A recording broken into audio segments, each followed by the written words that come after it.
Hi hello ನಮಸ್ಕಾರ. ಹೇಗಿದ್ದೀರಾ ವೀಕ್ಷಕರೇ?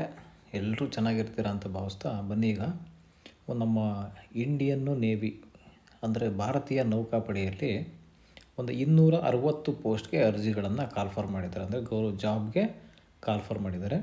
ಈ ವಿಷಯದ ಬಗ್ಗೆ ಮಾತಾಡೋಣ. ಮೊದಲಿಗೆ ನಮ್ಮ ಚಾನಲ್ಗೆ ನಿಮಗೆಲ್ಲರೂ ಕೂಡ ಸ್ವಾಗತ. ಬನ್ನಿ, ಈ ಒಂದು ವಿಡಿಯೋದಲ್ಲಿ ನಾವು ಭಾರತೀಯ ನೌಕಾಪಡೆ 2026ನೇ ಸಾಲಿಗೆ 260 SSC ಆಫೀಸರ್ ಹುದ್ದೆಗಳಿಗೆ BCom, BSc, BTech, BE, MA, MSc, MBA, PGDM, MCA ಈ ಒಂದು ಎಜುಕೇಷನ್ ಆಗಿರ್ತಕ್ಕಂಥವ್ರಿಗೆ ಜನವರಿ 24, 2026ರಿಂದ ಫೆಬ್ರವರಿ 24, 2026ರವರೆಗೆ ಸರ್ಕಾರಿ ಹುದ್ದೆಗಳಿಗೆ ಅರ್ಜಿ ಸಲ್ಲಿಸಲಿಕ್ಕೆ ಅವಕಾಶವನ್ನು ಆನ್ಲೈನ್ ಮೂಲಕ ಮಾಡಿಕೊಡಲಾಗಿದೆ. ಈ ಒಂದು ಸರ್ಕಾರಿ ಹುದ್ದೆಗಳ ಬಗ್ಗೆ ಸಂಪೂರ್ಣವಾದ ಮಾಹಿತಿಯನ್ನು ನಾನು ಈ ವಿಡಿಯೋದಲ್ಲಿ ಕೊಡ್ತೀನಿ. ವಿಡಿಯೋವನ್ನು ಕೊನೆವರೆಗೂ ನೋಡಿ, ಸ್ಕಿಪ್ ಮಾಡಬೇಡಿ. ಯಾರೆಲ್ಲ ಇನ್ನೂ ನಮ್ಮ ಚಾನಲನ್ನು ಸಬ್ಸ್ಕ್ರೈಬ್ ಮಾಡಿಲ್ಲ ದಯವಿಟ್ಟು ಸಬ್ಸ್ಕ್ರೈಬ್ ಮಾಡ್ಕೊಳ್ಳಿ. ಬನ್ನಿ, ಈಗ ಈ ವಿಡಿಯೋದಲ್ಲಿ ಯಾವ ಹುದ್ದೆ, ಏನೇನು ಎಜುಕೇಷನ್ ಆಗಿರಬೇಕು, ಸ್ಯಾಲ್ರಿ ಎಷ್ಟಿದೆ, ಅಪ್ಲಿಕೇಶನ್ ಡೇಟ್ ಯಾವಾಗ, ಫೀಸ್ ಏನಾದರೂ ಇದೆಯಾ, ಸೆಲೆಕ್ಷನ್ ಪ್ರೋಸೆಸ್ ಹೇಗೆ, ಜಾಬ್ ಲೊಕೇಶನ್ಸ್ ಎಲ್ಲಿ, ಇದ್ರ ಬಗ್ಗೆ ಸಂಪೂರ್ಣವಾದ ಮಾಹಿತಿಯನ್ನು ಕ್ವಿಕ್ಕಾಗಿ ತಿಳ್ಕೊಂಬರೋಣ. ಈ ಒಂದು 260 SSC ಪೋಸ್ಟು ಟೋಟಲಾಗಿ ನಿಮಗೆ ಆನ್ಲೈನ್ ಥ್ರೂ ಅಪ್ಲಿಕೇಶನ್ಸ್ ಆಗಿರುತ್ತೆ. ಯಾವುದು ಆಫ್ಲೈನ್ ಅಪ್ಲಿಕೇಶನ್ ಆಗಿರೋದಿಲ್ಲ. ಮೊದಲಿಗೆ ಈ ಒಂದು ಅರ್ಜಿಯ ಡೇಟು ನೋಡ್ಕೊಂಬರೋಣ. 24 ಜನವರಿ 2026ರಿಂದ 24 ಫೆಬ್ರವರಿ 2026 ಈ ಒಂದು ತಿಂಗಳು ಅರ್ಜಿಯನ್ನು ಹಾಕಲಿಕ್ಕೆ ಅವಕಾಶ ಕೊಟ್ಟಿದ್ದಾರೆ. ಮೊದಲಿಗೆ ನಾವು ಜಾಬ್ ಹಿಸ್ಟ್ರಿಯನ್ನು ನೋಡೋಣ. ಕಂಪ್ನಿ ನೇಮು ಇಂಡಿಯನ್ ನೇವಿ, ಅಂದರೆ ಇದು ಸಂಪೂರ್ಣವಾಗಿ ಸರ್ಕಾರದ ಹುದ್ದೆ ಆಗಿರುತ್ತೆ. ಭಾರತೀಯ ನೌಕಾಪಡೆ ಅಂದರೆ ಬಂದರುಗಳಲ್ಲಿ ಹಡಗಿನಲ್ಲಿ ಕೆಲಸ ಮಾಡ್ತಕ್ಕಂಥ ಇಷ್ಟ ಇರೋವಂಥವ್ರು, ನೌಕಾಪಡೆ ಮಿಲ್ಟ್ರಿಗೆ ಸೇರ್ಬೇಕನ್ನೋ ಆಸೆ ಇರೋರು ಈ ಒಂದು ಜಾಬ್ಗೆ ಅಪ್ಲಿಕೇಶನನ್ನು ಹಾಕ್ಬೋದು. Company name Indian navy. Post name ಬಂದು SSC ಆಫೀಸರ್, ಅಂದರೆ ಶಾರ್ಟ್ ಸರ್ವಿಸ್ ಕಮಿಷನ್ ಆಫೀಸರ್ಸ್ ಅಂತ ಹೇಳ್ಬಿಟ್ಟು. Total number of post 260 post ಇರುತ್ತೆ. ಇದಕ್ಕೆ ಸಂಬಂಧಪಟ್ಟಂತೆ ಸ್ಯಾಲ್ರಿ ನೋಡೋದಾದರೆ 1,25,000. ಅದು ಇಂಡಿವಿಜುವಲ್, ಕೆಲವೊಂದು ಪೋಸ್ಟ್ಗಳಿಗೆ ಕೆಲವೊಂದು ಸ್ಯಾಲ್ರಿ ಅನ್ವಯ ಆಗುತ್ತೆ. ಅದ್ರ ಬಗ್ಗೆ ನಾನು ವಿವರಣೆ ಮಾಡ್ತೇನೆ. ಕ್ವಾಲಿಫಿಕೇಷನ್ ನೋಡೋಣ. BCom, BSc, BTech, BE, MA, MSc, MBA, PGDM, MC ಅಂತ ಕೊಟ್ಟಿದ್ದಾರೆ. ಇದ್ರ ಬಗ್ಗೆ ಸಂಪೂರ್ಣವಾಗಿ ನೋಡೋಣ. Start date 24/1/26, last date 24/2/26. ಇದನ್ನು ನಾನು ಲಿಂಕನ್ನು ನಿಮಗೆ ಡಿಸ್ಕ್ರಿಪ್ಷನ್ ಬಾಕ್ಸು ಮತ್ತು ನಮ್ಮ ಟೆಲಿಗ್ರಾಮ್ ಗ್ರೂಪ್ನಲ್ಲೂ ಕೂಡ ಹಾಕಿರ್ತೀನಿ. ನೀವು ಅಲ್ಲಿ ಲಿಂಕನ್ನು ಕ್ಲಿಕ್ ಮಾಡಿ ಇದ್ರ ಬಗ್ಗೆ ಹೆಚ್ಚಿನದಾಗಿ ತಿಳ್ಕೊಬೋದು. ವೀಕ್ಷಕರೇ, ಈಗ ನಾವು SSC ಆಫೀಸರ್ಸು 2026 ವೇಕೆನ್ಸಿಗಳ ಡೀಟೇಲ್ಸನ್ನು ನೋಡ್ಕೊಂಬರೋಣ. Executive branch GS hydro grade ಈ ಒಂದು ಹುದ್ದೆಗಳು 76 ಹುದ್ದೆಗಳಿರ್ತವೆ. ಇನ್ಕ್ಲೂಡಿಂಗ್ 6 ಹೈಡ್ರೋ ಅಂತ ಇದೆ. ಮಹಿಳೆಯರು ಮತ್ತು ಪುರುಷರು ಇಬ್ಬರೂ ಕೂಡ ಈ ಒಂದು ಹುದ್ದೆಗೆ ಅರ್ಜಿಯನ್ನು ಹಾಕ್ಬೋದು. Maximum of 10 vacancies in GS, ಅಂದರೆ GS ಕ್ಯಾಟಗರಿನಲ್ಲಿ ಮಿನಿಮಮ್ 10 ಹುದ್ದೆಗಳಿರುತ್ತೆ. 1 ವೇಕೆನ್ಸಿ ಹೈಡ್ರೋ ಫಾರ್ ವುಮೆನ್, ಈ ರೀತಿ ಮೀಸಲಾತಿಯನ್ನು ಮಾಡಿರ್ತಾರೆ. ಎರಡನೇದು ಪೈಲಟ್ ಹುದ್ದೆಗಳು 25 ಇರ್ತವೆ. ಮೆನ್ನು ಅಂಡ್ ವುಮೆನ್ ಅಂತಂದರೆ ಮಹಿಳೆ ಮತ್ತು ಪುರುಷ ಅಭ್ಯರ್ಥಿಗಳಿಗೆ ಒಟ್ಟಾರೆಯಾಗಿ 25 ಹುದ್ದೆಗಳಿರ್ತವೆ. ಇದರಲ್ಲಿ maximum of 3 vacancies for women, ಅಂದರೆ ಮಹಿಳೆಯರಿಗಾಗಿ 3 ಹುದ್ದೆಗಳು ಹೆಚ್ಚಂದರೆ 3 ಹುದ್ದೆಗಳು ಮಹಿಳೆಗಾಗಿ ಮೀಸಲಾಗಿರ್ತವೆ. Next naval air operations officers ಅಂತೇಳಿ, ಇದು 20 ಹುದ್ದೆಗಳಿರ್ತವೆ. ಇದು ಅಷ್ಟೇ ಮಹಿಳೆ ಮತ್ತು ಪುರುಷರಿಗಾಗಿ. ಮಹಿಳೆಯರಿಗಾಗಿ ಗರಿಷ್ಠ 3 ವೇಕೆನ್ಸೀಸು, ಅಂದರೆ ರಿಸರ್ವೇಷನ್ ಇರುತ್ತೆ. Next air traffic controller ATC ಅನ್ನೋ ಹುದ್ದೆಗಳಿಗೆ 18 ಪೋಸ್ಟ್ ಇರುತ್ತೆ. ಮಹಿಳೆ ಮತ್ತು ಪುರುಷರಿಗಾಗಿ 18 ಹುದ್ದೆಗಳಿರ್ತವೆ. ಲಾಜಿಸ್ಟಿಕ್ಸು 10 ಪೋಸ್ಟ್ ಇರುತ್ತೆ. ಮಹಿಳೆ ಮತ್ತು ಪುರುಷರಿಗಾಗಿ 1 ಹುದ್ದೆ ಮಹಿಳೆಯರಿಗಾಗಿ ಮೀಸಲಾಗಿರುತ್ತೆ.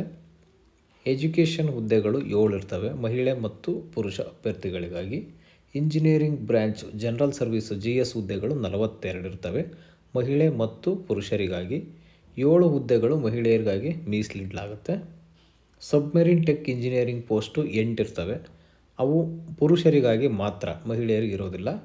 Electrical branch general service GS ಹುದ್ದೆಗಳು 38 ಮಹಿಳೆ ಮತ್ತು ಪುರುಷರ ಅಭ್ಯರ್ಥಿಗಳಿಗೆ. 7 ವೇಕೆನ್ಸೀಸ್ ಮಹಿಳೆಯರಿಗಾಗಿ ಮೀಸಲಾಗಿರುತ್ತೆ. ಸಬ್ಮೆರಿನ್ ಟೆಕ್ ಎಲೆಕ್ಟ್ರಿಕಲ್ ಹುದ್ದೆಗಳು 8, ಇವು ಪುರುಷರಿಗಾಗಿ ಮಾತ್ರ ಇರುತ್ತೆ. ಈ ರೀತಿಯಾಗಿ ಒಟ್ಟಾರೆಯಾಗಿ 260 ಹುದ್ದೆಗಳನ್ನು ಕಾಲ್ಫರ್ ಮಾಡಿದ್ದಾರೆ. ಎಲಿಜಿಬಲ್ ಆಗಿರ್ತಕ್ಕಂಥ ಕ್ಯಾಂಡಿಡೇಟ್ಸ್ ಈ ಒಂದು ಹುದ್ದೆಗಳಿಗೆ ಅರ್ಜಿಯನ್ನು ಹಾಕಬಹುದು.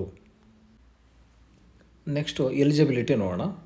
ಎಕ್ಸಿಕ್ಯೂಟಿವ್ ಬ್ರಾಂಚ್ ಅಂದರೆ GS ಹೈಡ್ರೋ ಗ್ರೇಡ್ ಹುದ್ದೆಗಳಿಗೆ BE BTech in any discipline within minimum 60% marks ಅಂತ ಕೇಳಿದ್ದಾರೆ. ಅಂದರೆ ಈ ಒಂದು ಎಕ್ಸಿಕ್ಯೂಟಿವ್ ಬ್ರ್ಯಾಂಚ್ ಹುದ್ದೆಗಳಿಗೆ BE ಮತ್ತು BTechನಲ್ಲಿ 60% ಮಾರ್ಕ್ಸನ್ನು ತೊಗೊಂಡಿರಬೇಕು. ಹೆಚ್ಚಿಗೆ 60%ಗಿಂತ ಹೆಚ್ಚು ಅಂಕಗಳನ್ನು ಪಡೆದು ಪಾಸಾಗಿರಬೇಕು ಅಂತ ಒಂದು ಕಂಡೀಷನ್ ಹಾಕಿದ್ದಾರೆ. ಹಾಗೆ ಪೈಲಟ್ ಹುದ್ದೆಗಳಿಗೆ BE ಮತ್ತು BTech ಇವೊಂದು 60% ಮಾರ್ಕ್ಸಿಂದ ಪಾಸಾಗಿರಬೇಕು. ಜೊತೆಗೆ 10 ಮತ್ತು 12ನೇ ತರಗತಿಯನ್ನು 60%ನಲ್ಲಿ ಇಂಗ್ಲೀಷ್ನಲ್ಲಿ ಪಾಸ್ ಮಾಡಿರಬೇಕು ಅಂತೇಳಿ ಕಂಡೀಷನ್ಸನ್ನು ಅಪ್ಲೈ ಮಾಡಿದ್ದಾರೆ ಸ್ನೇಹಿತರೆ. ಇನ್ನು ನಾವಲ್ ಏರ್ ಆಪ್ರೇಷನ್ಸ್ ಆಫೀಸರ್ಸ್ ಇದ್ದಾರಲ್ಲ, ಅದಕ್ಕೂ ಕೂಡ BE ಮತ್ತು BTech ಎಜುಕೇಷನನ್ನು ಕೇಳಿದ್ದಾರೆ. ಅದಕ್ಕೂ ಕೂಡ ಸೇಮ್ ಪರ್ಸೆಂಟೇಜು ಅಪ್ಲೈ ಆಗುತ್ತೆ. ಏರ್ ಟ್ರಾಫಿಕ್ ಕಂಟ್ರೋಲರ್ ATC ಹುದ್ದೆಗಳಿಗೂ ಕೂಡ BE BTech any discipline with minimum 60%, ಅಂದರೆ ಸೇಮ್ ಟು ಸೇಮು ಇದು ಕೂಡ 60% ಇದಕ್ಕೂ ಕೂಡ ಅಪ್ಲೈ ಆಗುತ್ತೆ. ನೆಕ್ಸ್ಟು ಲಾಜಿಸ್ಟಿಕ್ ಪೋಸ್ಟ್ಗಳಿಗೂ ಕೂಡ BE BTech first class MBA with first class ಅಥವಾ BSc BCom BSc with first class along with PG diploma finance and logistic and supply chain management R material management ಅಂತ ಕೊಟ್ಟಿದ್ದಾರೆ. ಅಥವಾ MCA MSc with first class, ಅಂದರೆ MSc MCA BSc BComನಲ್ಲಿ first ಕ್ಲಾಸಲ್ಲಿ ಪಾಸಾಗಿರ್ತಕ್ಕಂಥವ್ರು ಈ ಒಂದು logistic ಪೋಸ್ಟ್ಗೆ eligible ಆಗಿರ್ತಾರೆ ಅಂತ ಒಂದು ಅಧಿಸೂಚನೆಯಲ್ಲಿ ಕೊಟ್ಟಿದ್ದಾರೆ. ನೆಕ್ಸ್ಟ್ ಎಜುಕೇಷನ್ ಹುದ್ದೆಗಳಿದಾವಲ್ಲ, ಅದಕ್ಕೆ MSc MA ಮಿನಿಮಮ್ 60% ಮಾರ್ಕ್ಸ್ ಕೇಳಿದ್ದಾರೆ. ಮ್ಯಾಥಮೆಟಿಕ್ಸಲ್ಲಿ 60% ಪಾಸಾಗಿರಬೇಕು ಅಂತ ಕೇಳಿದ್ದಾರೆ. ಅಂದರೆ ಆಯಾ ಹುದ್ದೆಗಳಿಗೆ ತಕ್ಕಂತೆ ಆಯಾ ಈ ಒಂದು ಕ್ವಾಲಿಫಿಕೇಷನನ್ನು ಕೊಡಲಾಗಿದೆ ನೋಟಿಫಿಕೇಷನ್ಸಲ್ಲಿ. ನೀವು ಅಪ್ಲಿಕೇಶನ್ ಹಾಕೋದಕ್ಕಿಂತ ಮುಂಚೆ ನೋಟಿಫಿಕೇಷನನ್ನು ಓದಿಕೊಂಡು ನೀವು ಯಾವ ಪೋಸ್ಟಿಗೆ ಎಲಿಜಿಬಲ್ ಇದ್ದೀರಿ ಅನ್ನೋದು ನೋಡಿಕೊಂಡು ಆ ಒಂದು ಪೋಸ್ಟ್ಗೆ ನೀವು ಅಪ್ಲಿಕೇಶನನ್ನು ಹಾಕಬೇಕಾಗುತ್ತೆ. ಅಪ್ಲಿಕೇಶನ್ ಹಾಕಿದ ಮೇಲೆ ಯಾವುದೇ ತಿದ್ದುಪಡಿ ಇರೋದಿಲ್ಲ. ಹಾಗಾಗಿ ನೀವು ಹುಷಾರಾಗಿ ನೋಡಿಕೊಂಡು ಅಪ್ಲಿಕೇಶನನ್ನು ಹಾಕಿ. ನಿಮಗೆ ನೋಟಿಫಿಕೇಷನ್ ಲಿಂಕು ಡಿಸ್ಕ್ರಿಪ್ಷನ್ ಬಾಕ್ಸು ಜೊತೆಗೆ ನಮ್ಮ ಟೆಲಿಗ್ರಾಮ್ ಗ್ರೂಪಲ್ಲಿ ಕೂಡ ಇರುತ್ತೆ. Next ME MTech engineering minimum 60% marks, ಅಂದರೆ ನೀವು ಯಾವೆಲ್ಲ ಪೋಸ್ಟ್ಗಳಿಗೆ ಅಪ್ಲಿಕೇಶನ್ ಹಾಕ್ತೀರಾ ಅದಕ್ಕೆ ಬೇಕಾಗಿರ್ತಕ್ಕಂಥ ಕ್ವಾಲಿಫಿಕೇಷನ್ನಲ್ಲಿ ಮಿನಿಮಮ್ 60% ಎಬೋ ನೀವು ಪಾಸಾಗಿರಬೇಕು. ನೆಕ್ಸ್ಟು ಏಜ್ ಲಿಮಿಟ್ ನೋಡೋಣ. 1/1/2027, ಅಂದರೆ ನೀವು ಆಗ್ತಕ್ಕಂಥ ಅವ್ರು ಕೊಟ್ಟಿರ್ತಕ್ಕಂಥ ಏಜು 1/1/2027ಕ್ಕೆ ಕ್ಯಾಲ್ಕುಲೇಟ್ ಆಗುತ್ತೆ. ಅಂದರೆ ಅರ್ಥ ಮಾಡ್ಕೊಳ್ಳಿ. ಎಕ್ಸಿಕ್ಯೂಟಿವ್ ಬ್ರಾಂಚ್ ಅಂದರೆ GX ಹೈಡ್ರೋ ಗ್ರೇಡ್ ಇವರು ಒಂದು ಹುಟ್ಟು ಬಿಟ್ವೀನ್ 2 ಜನವರಿ 2002, ಅಂದರೆ 2002 ಜನವರಿ 2ರಿಂದ 1 ಜುಲೈ 2007 ಈ ಒಂದು ಪೀರಿಯಡ್ನಲ್ಲಿ ಜನನವಾಗಿರ್ತಕ್ಕಂಥವ್ರಿಗೆ ಈ ಎಕ್ಸಿಕ್ಯೂಟಿವ್ ಬ್ರ್ಯಾಂಚ್ ಹುದ್ದೆ ಎಲಿಜಿಬಲ್ ಆಗುತ್ತೆ. ನೆಕ್ಸ್ಟು ಪೈಲಟ್ಗೆ 2 ಜನವರಿ 2003ರಿಂದ 1 ಜನವರಿ 2008 ಈ ಒಂದು ಪೀರಿಯಡ್ನಲ್ಲಿ ಬರ್ತಾಗಿರ್ತಕ್ಕಂಥವ್ರು ಎಜುಕೇಷನ್ ಎಲಿಜಿಬಲ್ ಆಗಿದ್ದರೆ ಈ ಒಂದು ಪೈಲಟ್ ಪೋಸ್ಟ್ಗೆ ಎಲಿಜಿಬಲ್ ಆಗಿರ್ತಾರೆ. ನೀವು ನೋಟಿಫಿಕೇಷನನ್ನು ನೀಟಾಗಿ ಓದಿ ಅರ್ಥ ಮಾಡ್ಕೋಬೇಕಾಗುತ್ತೆ. ಇಲ್ಲದ್ರೆ ಮತ್ತೊಮ್ಮೆ ಹೇಳ್ತಾ ಇದ್ದೀನಿ, ಇದು ತುಂಬ ಸ್ವಲ್ಪ ಟಿಪಿಕಲ್ ಆಗಿರ್ತಕ್ಕಂಥ ಮಾಹಿತಿ. ಇನ್ನು ನಾವಲ್ ಏರ್ ಆಪ್ರೇಷನ್ಸ್ ಆಫೀಸರ್ ಹುದ್ದೆಗಳಿಗೆ 2 ಜನವರಿ 2003ರಿಂದ 1 ಜನವರಿ 2008 ಈ ನಡುವೆ ಜನನವಾಗಿರ್ತಕ್ಕಂಥ ಕ್ಯಾಂಡಿಡೇಟ್ಸು ಈ ಹುದ್ದೆಗೆ ಅರ್ಹರಾಗಿರ್ತಾರೆ. ಏರ್ ಟ್ರಾಫಿಕ್ ಕಂಟ್ರೋಲರ್ ಹುದ್ದೆಗಳಿಗೆ 2 ಜನವರಿ 2002ರಿಂದ 1 ಜನವರಿ 2006 ಈ ನಡುವೆ ಜನನವಾಗಿರ್ತಕ್ಕಂಥ ಕ್ಯಾಂಡಿಡೇಟ್ಗಳು ಅಭ್ಯರ್ಥಿಗಳು ಈ ಒಂದು ಏರ್ ಟ್ರಾಫಿಕ್ ಕಂಟ್ರೋಲರ್ ಹುದ್ದೆಗಳಿಗೆ ಅರ್ಜಿ ಸಲ್ಲಿಸಲಿಕ್ಕೆ ಎಲಿಜಿಬಲ್ ಆಗಿರ್ತಾರೆ. ನೆಕ್ಸ್ಟು ಲಾಜಿಸ್ಟಿಕ್ಸ್ ಹುದ್ದೆಗಳಿಗೆ ಅರ್ಜಿ ಹಾಕುವಂಥವರು 2 ಜನವರಿ 2002ರಿಂದ 1 ಜನವರಿ 2007 ಒಳಗೆ ಪೀರಿಯಡ್ ಒಳಗಡೆ ಜನನವನ್ನು ಹೊಂದಿರಬೇಕಾಗುತ್ತೆ. ನೆಕ್ಸ್ಟು ಎಜುಕೇಷನ್ನು ಹುದ್ದೆಗಳಿಗೆ 2 ಜನವರಿ 2002ರಿಂದ 1 ಜನವರಿ 2006 ಈ ನಡುವೆ ಜನನವಾಗಿರ್ತಕ್ಕಂಥ ಅಭ್ಯರ್ಥಿಗಳು ಸಲ್ಲಿಸ್ಬೋದು. ಇಂಜಿನಿಯರಿಂಗ್ ಬ್ರ್ಯಾಂಚ್ ಜನರಲ್ ಸರ್ವಿಸ್ ಹುದ್ದೆಗಳಿಗೆ 2 ಜನವರಿ 2002ರಿಂದ 1 ಜುಲೈ 2007. ಅಂದರೆ ಸ್ನೇಹಿತರೆ, ನೀವು ಇಲ್ಲಿ ಗಮನಿಸಬೇಕಾದಂಥ ವಿಷಯ ಏನಪ್ಪ ಅಂತ ಹೇಳಿದ್ರೆ, ಪ್ರತಿಯೊಂದು ಹುದ್ದೆಗೂ ಕೂಡ ಒಂದೇ ಏಜು ಕ್ಯಾಲ್ಕುಲೇಟ್ ಆಗೋದಿಲ್ಲ. ಪ್ರತಿಯೊಂದು ಹುದ್ದೆಗೂ ಕೂಡ ಏಜು ಚೇಂಜ್ ಆಗ್ತಾ ಹೋಗುತ್ತೆ. ಹಾಗಾಗಿ ನಿಮ್ಮ ಡೇಟ್ ಆಫ್ ಬರ್ತನ್ನು ಯಾವ ಪೀರಿಯಡಲ್ಲಿದೆ ಅಂತ ನೋಡಿಕೊಂಡು, ಜೊತೆಗೆ ನಿಮ್ಮ ಎಜುಕೇಷನನ್ನು ಕೂಡ ನೋಡಿಕೊಂಡು ಇದಕ್ಕೆ ಟ್ಯಾಲಿ ಮಾಡಿ ಎಲಿಜಿಬಲ್ ಆಗಿದ್ದರೆ ಅರ್ಜಿಯನ್ನು ಹಾಕಿ ಅಂತ ಹೇಳ್ತೀನಿ. ಎಲೆಕ್ಟ್ರಿಕಲ್ ಬ್ರ್ಯಾಂಚ್ ಹುದ್ದೆಗಳಿಗೆ 2 ಜನವರಿ 2002ರಿಂದ 1 ಜನವರಿ 2007 ಜನನವಾಗಿರಬೇಕು ಅಭ್ಯರ್ಥಿಗಳು ಅಂತೇಳಿ ಈ ಒಂದು ನೋಟಿಫಿಕೇಷನಲ್ಲಿ ಕೊಟ್ಟಿರ್ತಾರೆ. ವೀಕ್ಷಕರೇ, ನೆಕ್ಸ್ಟು ಸೆಲೆಕ್ಷನ್ ಪ್ರೋಸೆಸ್ ನೋಡೋಣ. ಸೆಲೆಕ್ಷನ್ ಪ್ರೋಸೆಸ್ಸು ಹೇಗೆ ನಡೆಯುತ್ತಪ್ಪ ಅಂತ ಹೇಳಿದ್ರೆ, ನೀವು ತೇರ್ಗಡೆಯಾಗಿರ್ತಕ್ಕಂಥ ಶೇಕಡಾವಾರು ಪರ್ಸೆಂಟೇಜ್ ಮೇಲೆ ಒಂದು ಶಾರ್ಟ್ ಲಿಸ್ಟನ್ನು ಮಾಡ್ತಾರೆ. ನಂತರ ಅದಕ್ಕೆ ಸಂಬಂಧಪಟ್ಟಂತೆ ಒಂದು ಇಂಟರ್ವ್ಯೂ ಕೂಡ ಇರುತ್ತೆ. ಫಿಸಿಕಲ್ ಟೆಸ್ಟ್ ಇರುತ್ತೆ. ಫಿಸಿಕಲ್ ಮೆಡಿಕಲ್ ಎಕ್ಸಾಮಿನೇಷನ್ ಅಂತಲೂ ಹೇಳ್ಬೋದು. ಇದನ್ನು ಕೂಡ ಸ್ಕ್ರೂಟ್ನಿ ಮಾಡಿ ನಿಮ್ಮ ಶಾರ್ಟ್ ಲಿಸ್ಟಲ್ಲಿ ಯಾರ್ದು ಪಾಸ್ ಆಗಿರುತ್ತೋ ಅವ್ರದ್ದು ಮಾತ್ರ ಫಿಸಿಕಲ್ ಎಕ್ಸಾಮಿನೇಷನ್ಗೆ ಅಲೋ ಆಗುತ್ತೆ, ಮಾಡಬೇಕಾಗುತ್ತೆ. ಪ್ರತಿಯೊಂದು ಕೂಡ ಮಾಹಿತಿ ತುಂಬ ಇಂಪಾರ್ಟೆಂಟ್ ಆಗಿರುತ್ತೆ. ಹಾಗಾಗಿ ನೀವು ಈ ಒಂದು ಅಪ್ಲಿಕೇಶನ್ ಹಾಕಬೇಕಾದ್ರೆ ನಿಮ್ಮ ಜಿಮೇಲ್ ಐ ಡಿ ಮೊಬೈಲ್ ನಂಬರನ್ನು ಆ್ಯಕ್ಟಿವ್ ಇರ್ತಕ್ಕಂಥ mobile I D Gmail I ಡಿಯನ್ನು ಕೊಡಬೇಕಾಗುತ್ತೆ. ನಿಮ್ಮ ಎಲ್ಲ ಡೀಟೇಲ್ಸ್ನೂ ಕೂಡ ಇಮೇಲ್ ಮುಖಾಂತರ ಅವರಿಗೆ ನೀವು ಸೆಂಡ್ ಮಾಡಬೇಕಾಗುತ್ತೆ. ಇದಕ್ಕೆ ಸಂಬಂಧಪಟ್ಟಂತೆ ಫೀಸು ಯಾವ ಪೋಸ್ಟಿಗೆ ಎಷ್ಟಿದೆ ಅನ್ನೋದ್ರ ಬಗ್ಗೆ ಕೂಡ ಮಾಹಿತಿಯನ್ನು ಕೊಟ್ಟಿಲ್ಲ. ನೀವು ಆನ್ಲೈನಲ್ಲಿ ಅಪ್ಲಿಕೇಶನನ್ನು ಹಾಕಬೇಕಾದ್ರೆ ನಿಮಗೆ ಶೋ ಆಗುತ್ತೆ. ಅದನ್ನು ನೋಡಿಕೊಂಡು ನೀವು ಫೀಸನ್ನು ಆನ್ಲೈನ್ ಮುಖಾಂತರ ಪೇ ಮಾಡಬೇಕಾಗುತ್ತೆ.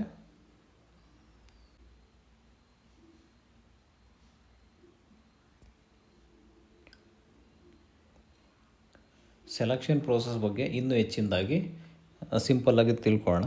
ನಾವು ಅವಾಗಲೇ ಹೇಳಿದಾಗೆ ಮೊದಲು ನಿಮ್ಮ ಮೆರಿಟ್ ಮೇಲೆ ಶಾರ್ಟ್ ಲಿಸ್ಟ್ ಆಗುತ್ತೆ. ಓಕೆ, ಒಂದಾಯಿತು. ನೆಕ್ಸ್ಟು ಒಂದು ಇಂಟರ್ವ್ಯೂ ಇರುತ್ತೆ, 2 ಆಯಿತು. ಅವೆರಡರಲ್ಲೂ ತೇರ್ಗಡೆ ಆದರೆ, ಅಂದರೆ ಎರಡರಲ್ಲೂ ಪಾಸ್ ಆದರೆ ನಿಮಗೊಂದು ದೈಹಿಕವಾಗಿ ಮೆಡಿಕಲ್ ಎಕ್ಸಾಮಿನೇಷನ್ ಇರುತ್ತೆ. 3, ಆ ಮೆಡಿಕಲ್ ಎಕ್ಸಾಮಿನೇಷನಲ್ಲಿ ಯಾರ್ಯಾರು ಪಾಸ್ ಆಗಿರ್ತಾರೆ ಅದರಲ್ಲೂ ಕೂಡ ನಿಮ್ಮ ಒಂದು ಶಾರ್ಟ್ ಲಿಸ್ಟ್ ಮಾಡ್ತಾರೆ. ಅಂದರೆ ಈ ಫಿಸಿಕಲ್ ಟೆಸ್ಟಲ್ಲಿ ಹೈಯೆಸ್ಟು ಯಾವುದಿರುತ್ತೆ, ಯಾವ ಕ್ಯಾಂಡಿಡೇಟ್ಗೂ ಹೈಯೆಸ್ಟ್ ಮಾರ್ಕ್ಸ್ ಇದೆ ಅಂತೇಳಿ ಅವ್ರಿಗೆ ಸಪ್ರೇಟಾಗಿ ಒಂದು ಎಕ್ಸಾಮಿನೇಷನ್ ಇರುತ್ತೆ ಸ್ನೇಹಿತರೆ. ಆ ಒಂದು ಎಕ್ಸಾಮಿನೇಷನನ್ನು ಪಾಸ್ ಮಾಡಿ ಅದರಲ್ಲಿ ಕೂಡ ಪರ್ಸಂಟೇಜ್ವಾರು ಮತ್ತೊಮ್ಮೆ ಶಾರ್ಟ್ ಲಿಸ್ಟ್ ಮಾಡಿಸ್ತಾರೆ. ಅದರಲ್ಲಿ ಫೈನಲ್ ಆಗಿರ್ತಕ್ಕಂಥ ಕ್ಯಾಂಡಿಡೇಟ್ಗೆ ಡಾಕ್ಯುಮೆಂಟ್ ವೆರಿಫಿಕೇಷನನ್ನು ಮಾಡಿ ನಂತರ ಅಪಾಯಿಂಟ್ಮೆಂಟ್ ಮಾಡಿಕೊಳ್ಳಾಗುತ್ತೆ. ಇದನ್ನು ತುಂಬ ಗಮನದಲ್ಲಿಟ್ಕೋಬೇಕು. ಯಾವುದೇ ರೀತಿಯಾಗಿರ್ತಕ್ಕಂಥ ಸುಳ್ಳು ಮಾಹಿತಿ, ಸುಳ್ಳು ಮೊಬೈಲ್ ನಂಬರು, ಸುಳ್ಳು ಇಮೇಲ್ ಐ ಡಿಯನ್ನು ಕೊಡುವ ಹಾಗಿಲ್ಲ. ನಿಮ್ಮ ಜಿಮೇಲು ಮತ್ತು ಮೊಬೈಲು ಯಾವಾಗಲೂ ರನ್ನಿಂಗ್ ಇರಬೇಕು. ಅದಕ್ಕೆ ಮೇಲು SMS ಮುಖಾಂತರ ನಿಮಗೆ ಅಪ್ಡೇಟ್ಸ್ ಬರ್ತಾ ಇರುತ್ತೆ. ಹಾಗಾಗಿ ನೀವು ನಿಮ್ಮಲ್ಲಿ ಆ್ಯಕ್ಟಿವ್ ಇರ್ತಕ್ಕಂಥ ಮೇಲನ್ನೇ ಕೊಡಬೇಕಾಗುತ್ತೆ. ಹೇಗೆ ಅಪ್ಲೈ ಮಾಡೋದು ಅಂತ ನೋಡೋದಾದರೆ, all relevant documents in mark sheet up to 5th 7th semester for regular in integrated BE BTech courses respectively and all semester for other degree examination. Date of birth proof as per 10th or and 12th certificate. CGPA conversion formula for BE BTech Merchant Navy certificate issued by the Government of India. Ministry of Shipping and Transport NCC certificate issued by National Candidate Corps and recent passport size color photograph should be scanned in original JPG or TIFF format for attaching the same while filling up the application. If any scanned document is not readable for any reason, the application will be rejected. Candidates are to take printout of application and carry it while appearing for SSP interview. The application once submitted will be final and no request for amendments or changes will be entertained. ಅಂದರೆ ಸ್ನೇಹಿತರೆ, ಇಲ್ಲಿ ಅರ್ಥ ಮಾಡ್ಕೊಳ್ಳಿ, ಒಂದು ಸಲ ನೀವು ಅಪ್ಲಿಕೇಶನನ್ನು submit ಮಾಡಿದ ಮೇಲೆ ಯಾವುದೇ ಕಾರಣದಿಂದಲೂ ಕೂಡ ತಿದ್ದುಪಡಿಗಾಗಲಿ ಅದನ್ನು ಚೇಂಜ್ ಮಾಡ್ಕೊಳ್ಳೋಕ್ಕಾಗಲಿ ನಿಮಗೆ ಅವಕಾಶ ಇರೋದಿಲ್ಲ. ಹಾಗೆ ನೀವು ಸ್ಕ್ಯಾನ್ ಮಾಡಿ ಕಳಿಸಿರ್ತಕ್ಕಂಥ ದಾಖಲಾತಿಗಳು ನೋಡೋದಕ್ಕೆ ಆಗಲಿ ಓದೋದಕ್ಕೆ ಆಗಲಿ ಕ್ಲಿಯರಾಗಿರಬೇಕು. ಯಾವುದೇ ಕಾರಣದಿಂದಲೂ ಕೂಡ ಕ್ಲಿಯರ್ ಇಲ್ಲ, ಓದೋಕ್ಕಾಗಲಿಲ್ಲ ಅಂದರೆ ಅಂಥ ಕ್ಯಾಂಡಿಡೇಟ್ಗಳ ಅಪ್ಲಿಕೇಶನ್ಗಳು ಕೂಡ ರಿಜೆಕ್ಟ್ ಆಗುತ್ತೆ. ಜೊತೆಗೆ ನಿಮ್ಮ ದಾಖಲಾತಿ ಅವರು ಪ್ರಿಂಟೌಟು ತೆಗೆದರೂ ಕೂಡ ಕ್ಲೀನಾಗಿ ಪ್ರಿಂಟೌಟು ಅವರಿಗೆ ಅರ್ಥ ಆಗೋ ರೀತಿಯಲ್ಲಿ ಪ್ರಿಂಟೌಟ್ ಬರೋ ಥರ ನೀವು ಅವರು ಕೊಟ್ಟಿರ್ತಕ್ಕಂಥ ಡೈಮೆನ್ಷನ್ನಲ್ಲಿ ಸ್ಕ್ಯಾನ್ ಮಾಡಿ ಅಪ್ಲೋಡ್ ಮಾಡಬೇಕಾಗುತ್ತೆ. ಇತ್ತೀಚಿನ ಪಾಸ್ಪೋರ್ಟ್ ಸೈಜು ಫೋಟೋ, ನಿಮ್ಮ ಎಜುಕೇಷನ್ ದಾಖಲಾತಿಗಳು, ನಿಮ್ಮ ಬರ್ತ್ ಪ್ರೂಫ್ಗೆ SSLC marks card, 12th marks card, ನಿಮ್ಮ ಆಲ್ ಸೆಮಿಸ್ಟರ್ ಮಾರ್ಕ್ಸ್ ಕಾರ್ಡ್ಗಳು ಕೂಡ ತುಂಬ ಇಂಪಾರ್ಟೆಂಟ್ ಆಗುತ್ತೆ. ಎಲ್ಲ ಡಾಕ್ಯುಮೆಂಟನ್ನು ಕೂಡ ನೀವು ಅಪ್ಲೈ ಮಾಡಬೇಕಾದ್ರೆ ಅಪ್ಲೋಡ್ ಖಂಡಿತವಾಗಲಿ ಮಾಡಿ ಅಪ್ಲೋಡ್ ಮಾಡಬೇಕಾಗುತ್ತೆ. ಜೊತೆಗೆ ಆನ್ಲೈನಲ್ಲಿ ಅಪ್ಲಿಕೇಶನ್ ಫೀಸನ್ನು ಪೇ ಮಾಡಿ ನೀವು ಅಪ್ಲಿಕೇಶನನ್ನು ಸಬ್ಮಿಟ್ ಮಾಡಿ, ಆ ಸಬ್ಮಿಟ್ ಆದ ನಂತರ ಬರ್ತಕ್ಕಂಥ ಅಕ್ನಾಟ್ಮೆಂಟನ್ನು ಕಡ್ಡಾಯವಾಗಿ ಡೌನ್ಲೋಡ್ ಮಾಡಿ ಇಟ್ಕೋಬೇಕು. ಅದನ್ನು ಇಂಟರ್ವ್ಯೂನಲ್ಲಿ ಕೂಡ ತೊಗೊಂಡು ಹೋಗ್ಬೇಕು ಅಂತೇಳಿ ತುಂಬ ಸ್ಟ್ರಿಕ್ಟಾಗಿ ಕೊಟ್ಟಿದ್ದಾರೆ. ಹಾಗಾಗಿ ಇದನ್ನು ನೀಟಾಗಿ ಫಾಲೋ ಮಾಡಿ ಸ್ನೇಹಿತರೆ. ಅಪ್ಲಿಕೇಶನ್ ಹಾಕಲಿಕ್ಕೆ ಇಂಪಾರ್ಟೆಂಟು ಡೇಟ್ ನೋಡೋಣ. ಅಪ್ಲೈ ಆನ್ಲೈನ್ ಫ್ರಮ್ ಅಂದರೆ ಜನವರಿ 2026 24ನೇ ತಾರೀಕಿನಿಂದ ಸ್ಟಾರ್ಟ್ ಆಗುತ್ತೆ. ಫೆಬ್ರವರಿ 2026 24ನೇ ತಾರೀಕು ಲಾಸ್ಟ್ ಡೇಟ್ ಆಗಿರುತ್ತೆ. ಸಂಪೂರ್ಣವಾಗಿದ್ದು ಆನ್ಲೈನ್ ಪ್ರೋಸೆಸ್ ಆಗಿರುತ್ತೆ. Course commencing January 2027. Inform final result to Indian Navy prior 20 December 2026. ಅಂದರೆ ನಿಮ್ಮ ಒಂದು ಮಾಹಿತಿ ಸಂಪೂರ್ಣವಾದ ಮೇಲೆ, ನಿಮಗೆ ತರಬೇತಿಯಾದ ನಂತರ ನಿಮ್ಮ ರಿಸಲ್ಟು ಡಿಸೆಂಬರ್ 2026ಕ್ಕೆ ರಿಸಲ್ಟನ್ನು ಕೊಡ್ತಾರೆ.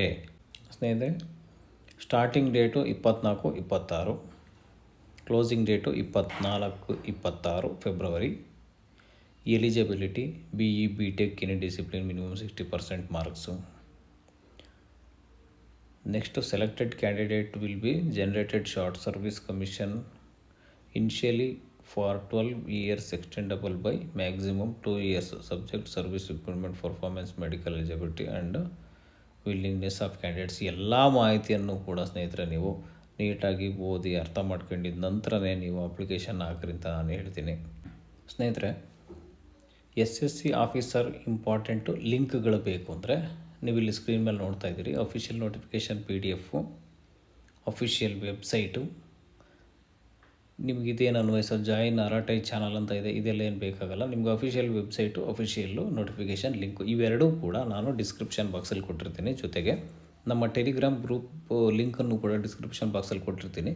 ನೀವು ಟೆಲಿಗ್ರಾಮ್ ಗ್ರೂಪು ಜಾಯಿನ್ ಆದರೆ ನಿಮ್ಗೆ ಇನ್ನೊಂದು ಎಕ್ಸ್ಟ್ರಾ ಬೆನಿಫಿಟ್ ಏನಪ್ಪ ಅಂತಂದರೆ, ಇದು ಒಂದೇ ಜಾಬಿಂದಲ್ಲ, ಪ್ರತಿಯೊಂದು ಗೌರ್ಮೆಂಟ್ ಜಾಬಿನ PDFಗಳು, ಸ್ಟಾರ್ಟು ಮತ್ತು ಲಾಸ್ಟ್ ಡೇಟ್ಗಳು, ಅಪ್ಲಿಕೇಶನ್ ಹಾಕುವಂಥ ಲಿಂಕುಗಳು, ಎಲ್ಲ ಗೌರ್ಮೆಂಟ್ ಜಾಬಿನ ಲಿಂಕು ಕೂಡ ಆ ಒಂದು ಗ್ರೂಪ್ನಲ್ಲಿ ನಿಮಗೆ ಅವೈಲಬಿಲಿಟಿ ಇರುತ್ತೆ. ಹಾಗಾಗಿ ನೀವು ಡಿಸ್ಕ್ರಿಪ್ಷನ್ ಬಾಕ್ಸ್ನಲ್ಲಿ ಟೆಲಿಗ್ರಾಮ್ ಗ್ರೂಪನ್ನು ಲಿಂಕ್ ಉಪಯೋಗಿಸ್ಕೊಂಡು ಟೆಲಿಗ್ರಾಮ್ ಗ್ರೂಪ್ಗೆ ಜಾಯಿನ್ ಆಗಿ ಎಲ್ಲ ಸಂಪೂರ್ಣವಾದ ಮಾಹಿತಿಯನ್ನು ತಿಳ್ಕೊಬೋದು ಅಂತ ಹೇಳ್ತೀನಿ. ಇಲ್ಲಿಯವರೆಗೂ ತಾಳ್ಮೆಯಿಂದ ನನ್ನ ವಿಡಿಯೋ ನೋಡಿದ್ದಕ್ಕಾಗಿ ತುಂಬ ಧನ್ಯವಾದಗಳು ಸ್ನೇಹಿತರೆ. ಎಲ್ರಿಗೂ ಒಳ್ಳೆಯದಾಗಲಿ. ಶುಭ ದಿನ.